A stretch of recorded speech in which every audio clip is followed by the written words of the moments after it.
What's going on, everybody? Welcome back to another video. This one's going to be a video covering farming life skill for beginners. This is a very introductory, just kind of getting you a basic understanding of how it works and where you can kind of get the items and get started.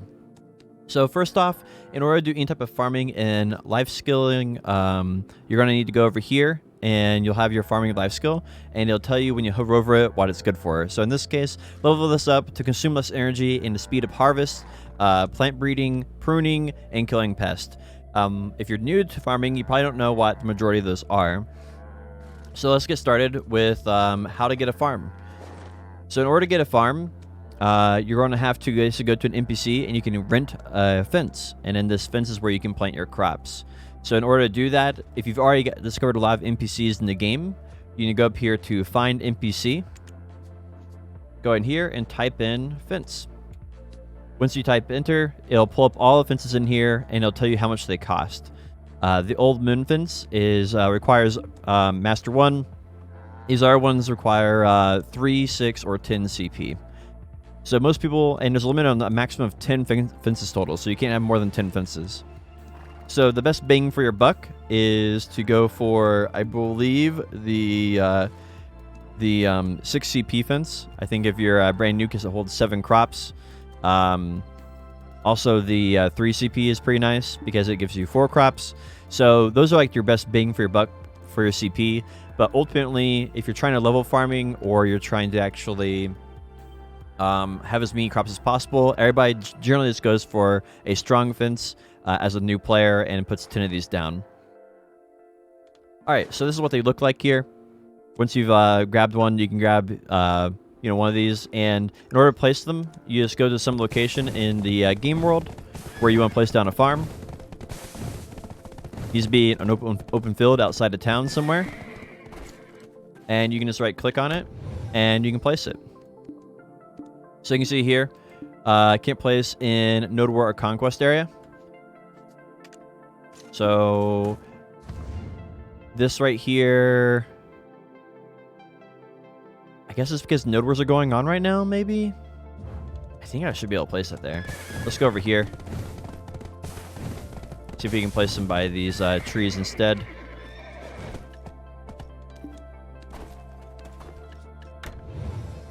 Here we go. So you can see here we have some little blue pegs, and when it turns blue, we can place it. Takes a few seconds. Coordinates invalid. Let's try another one. Alright, there, maybe we can actually get one of these to place. So anyway, once you got it placed, you can start playing crops on it. There you go. You do this by just interacting with it, clicking on whichever one you want. You can use your number keys, 1 through, I believe, 0. So we can just click on 2, it'll pull it up, we can click on it and confirm. The type of seeds that you can plant on here are going to be either white seeds, green seeds, blue seeds, or yellow seeds. White seeds you buy from a vendor, and when you basically harvest one of these, you can either harvest it and you'll get the item, so you'll get like pepper, or if you breed, what you'll actually get is you'll actually get more seeds, and there's a chance when you do breeding for the seed to go from white to green. There's a chance from when you do breeding on green for it to go from green to blue. There's a certain farming level that you need to get to in order for it to start upgrading. But for these first two, it's pretty low. In order to go from blue with breeding to yellow, in order to do this, you need to be Artisan 1 farming. And I'm not sure what these are. I would assume this one is like apprentice farming, and this one's professional farming. And then this one's artisan. That would be my assumption, but I'm not 100%. Another thing you have to consider is number of slots. So this farm here holds 7 slots. So I could put one. This one holds 5 grid slots, and this one here holds 2. One thing to understand is that when you're placing a yellow one, it's going to be 5. It's going to take up 5 times the number of slots, but also it's going to give you 5 times the amount of resources. So it is worth doing yellow. So you can see here, this one takes up 1 slot.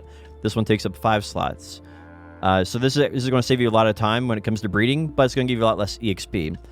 All right, so that might sound like a lot of nuance, but it's really important to understand the basics, because Once you understand the basics of this, basically it's going to make it a lot easier to understand. So if you're looking to get EXP, in order to get EXP really, really fast, you're looking to do as many prunes and stuff like that.